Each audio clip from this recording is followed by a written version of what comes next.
mba ho fantatry ny vahoaka rehetra le zavatra io zany anatin'ny fonay dia hoe tsy maintsy mikovrira manerana Madagasikara ray manontolo le fahafantarana le droit à l'information rehefa misy zavatra nge ataon'ny fanjakana io dia tsika menomenona hoe zay tsy mahafantatra zay vahoaka tsy mahafantatra ka noho izany io zavatra io ampahafantarina ny vahoaka malagasy rehetra rehetra fa atsika io tsy azotsika tsony miemotra amin'io zavatra tolorana efa ena amin'ny 20 taona zao nanolorana an'io mangina fotsiny tsika mangina volamena fa fahoana ka noho izany tonga ny fotoana to vonina izay ary mangataka anareo koa vonina no avy Madagasikara ngeny io raha jerena azy ny zavatra ao anatin'ny arena rehetrarehetra ao amin'ireo tany ireo isika nge ny voalohany eran-tany anisany voalohany dia ahoana zany nefa amin'izao fotoana zao tsy anisany voalohany tsika fa anisany iny any amin'ny rambony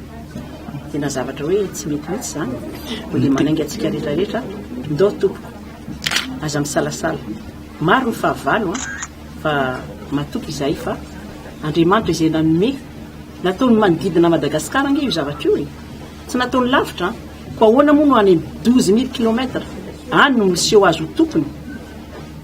tsy ekena zany to tsy eketsika zany ary manainga anareo tsy anaiky an'izany kanefa kosa hitaky amin'ny mpamendrena ampitiavana sy ampiavanany avereny taminay ary izany koa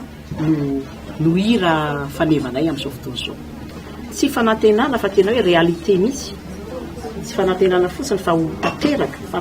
tanteraka zany zavatra zany fa tsy fanantenana inona ara zavatra le izy nge karazana hoe modalité fotsiny sisy satria anareo io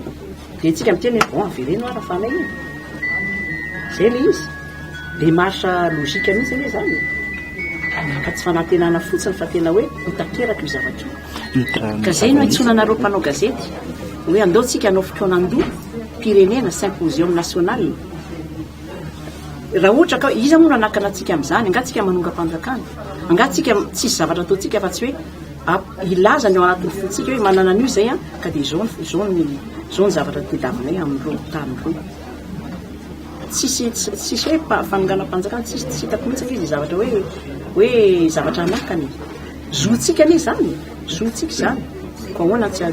ampiavana zany le fanatanterana azy angataka ny firenena frantsay ary tsika hoe andao appuyer zay nge fa manana diaspora matanjaka be ary zay miteny amin'ny diaspora hoe andana teneny azafady ny firenena frantsay andana teneny hoe ampio izahay azo reo tany reo ary ataony zany izy gazety frantsay ivoaka atoato izay dia tsy manao politika raha hivadika politika io tsy avy aminay no vinamavina mety ireo olona mitaky azy misy ambadika politika ninay aloha dia tena milaza izay 100% tsy misy ambadika politika za zao tsy namako dia efa nitety an'ireo olona rehetra mitaky any mosy io ary miteny taminy hoe andao ampitoviana ny tadilokanga fa zao ihany no lalana azontsika ny izy dia ny fikaondrom-pirenena satria izay voalazan-dalàna izy dia anjarantsika zao no manaparitaka an'izany hoe ny vahoaka manana zao sika ka dia ho takitsika reo mosy dia io nge ho azo izy raha ny tena marina aloha dia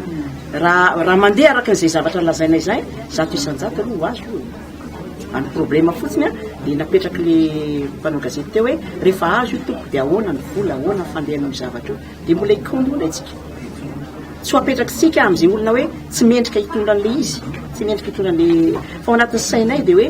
homena ho an'ny vahoaka malagasy io ny vahoaka malagasy efa nijaly loatra kaoka izy higoka ny mamy izay mendrika azy amin'izay tsy ho foana ny ranomason'ny olona mandoalika mitomany momba ny hoe vonjeo ny firenena fa ho tonga zany to